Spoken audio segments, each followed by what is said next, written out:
हाँ मेरे प्यारे बच्चों, सई नदी, ये सई नदी बेटा आपके उत्तर प्रदेश के हरदोई जनपद के भिजवाना झील से निकलती है। ये इसका उद्गम स्थान है, उद्गम स्थल। तो अगर क्वेश्चन पूछे कि सई नदी का उद्गम कहाँ से होता है, सई नदी निकलती कहाँ से है, तो हरदोई जिले के भिजवाना झील से निकलती है। कहाँ से निकलती है? भिजवाना झील से। अब ये देखो किस किस जिले से होते हुए आ रही है, हरदोई, उन्नाव, लखनऊ, रायबरेली, प्रतापगढ़, जौनपुर, और उसके बाद जाके यहाँ पर ये जलालपुर राजघाट में गोमती नदी में मिल जाती है। जलालपुर राजघाट पहुंचकर वहां पर ये है जलालपुर का राजघाट, और ये आ रही है आपकी गोमती नदी। इसी गोमती नदी में जाके ये मिल जाती है। तो गोमती नदी की सहायक नदी भी है सई नदी। गोमती नदी की सहायक नदी क्या है? सई नदी। और अगर पूछे कि सई नदी किस नदी में जाके मिल जाती है, तो किसमें लिखोगे? गोमती नदी में।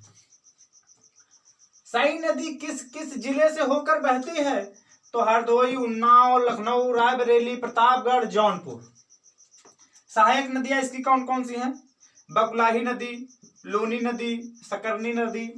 इधर नसीराबाद से होकर एक नदी बहती है, छोटे छोटे जो नाले हैं वो सब जाके आपके इसी सई नदी में मिलते हैं। हाँ, रामचरितमानस की बेटा बात कर लें, रामचरितमानस में भी इसका उल्लेख है। रामचरितमानस में एक चौपाई लिखी हुई है, सई उतर गोमती नहाए, मतलब सई को पार करके गोमती नहाए, चौथे दिवस अवधपुर आए। कि सई उतर गोमती नहाए, चौथे दिवस अवधपुर आए। तो रामचरितमानस में भी सई नदी का बेटा उल्लेख होता है। मतलब साफ है कि ये सई नदी कोई नई नहीं, बहुत पुरानी है। तो क्वेश्चन सिंपल सा पूछता है कि सई नदी की सहायक नदियां हैं, तो याद रख लो यही है, बकुलाही नदी, लोनी नदी, सकरनी नदी, ये नदियां हैं। बाकी और जो है वो नाले हैं। किस किस जिले से होकर बहती है? भिजवाना, हरदोई जनपद, उन्नाव, लखनऊ, रायबरेली, प्रतापगढ़, जौनपुर। हाँ, इसकी लंबाई की बात करें अगर, तो इसकी लंबाई कोई निश्चित नहीं है। 650 से 715 के बीच में कुछ भी हो सकती है, क्योंकि अभी तक बिल्कुल एक्चुअल, मतलब एक्चुअल किसी को नहीं पता है।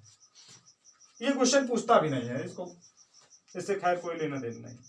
हाँ, कौन सी नदी है जो उत्तर प्रदेश से शुरू होती है, उत्तर प्रदेश में ही खत्म हो जाती है? तो सई नदी है। कौन सी नदी है? सई नदी। कौन सी नदी है बेटा? सई नदी। समझ में आया? अगर समझ में आया तो फिर चल